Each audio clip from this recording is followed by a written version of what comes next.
everybody, Miss Curdy here, and today we are starting our next topic, which is topic 6. For topics 1 through 5, we've been learning all about multiplication and division. And for this next topic, we're going to be using everything we've learned for multiplication and division and applying it to something new. Topic 6 is all about area, and area is the amount of space inside of a figure. It's similar to tiling your bathroom floor and figuring out how much tiling you'll need to cover that space. So let's begin, and we're going to be working on topic 6-1, so you'll need your note sheet for that. So if you don't have it yet, go ahead and grab that and your pencil, and I'll meet you back here when you have everything you need. Okay, so let's begin. So topic 6-1 is all about covering regions, and region would just be the space inside the figure. So the definition of area is the number of unit squares needed to cover a region or some type of space that leaves no gaps and you don't overlap any of those squares. So for example, it's like figuring out how many tiles you would need to tile a classroom or a bathroom floor, where you make sure all of your tiles are lined up right next to each other and none of them are overlapping each other or leaving giant gaps. When we talk about unit squares, it's a square that has sides that are 1 unit wide and 1 unit long. And these can be 1 inch by 1 inch, 1 foot by 1 foot. We can use miles. We can even use things from the metric system. So how do we measure area, which again is the amount inside of a figure?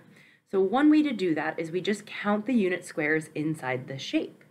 Sometimes you're going to need to estimate if this shape has some squares that are only partially filled in. So if you look at this figure down here, we have a circle, so we've got some squares on our grid that are not totally filled in.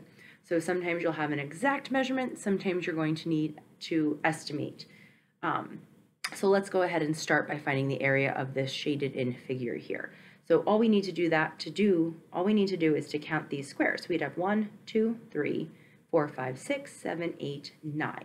So our area would be 9. And down here, there's a little reminder. We always want to label our answer. So whenever we're talking about area, we're always talking about square units or even unit squares. So we would write SQ for square and then unit, because 9 units would just be 9 of these lines across. We always want to say square because we're counting the squares inside. That's very, very important when we're talking about area. Now in this one, we're going to need to estimate, because I see that we've got some of these squares around the edge that are not totally filled in. So the strategy I like to use is I like to count the full ones inside first. So I'm going to zoom in a little bit on here so we can get a closer look. And I'm going to count the full squares. 1, 2, 3, 4, 5, 6, 7, 8, 9, 10, 11, 12, and 13 full squares.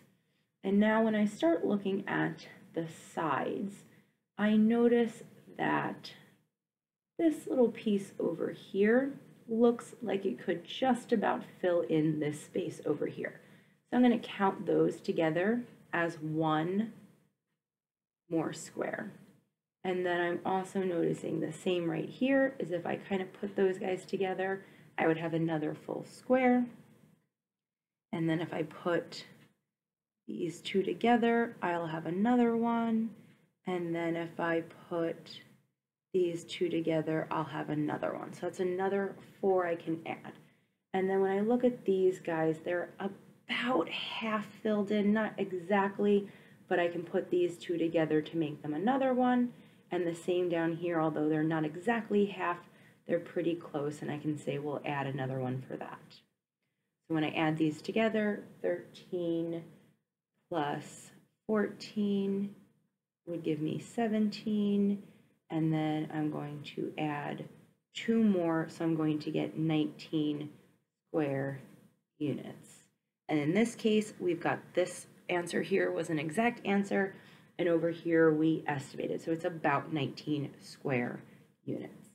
And that is all there really is to Unit 6-1.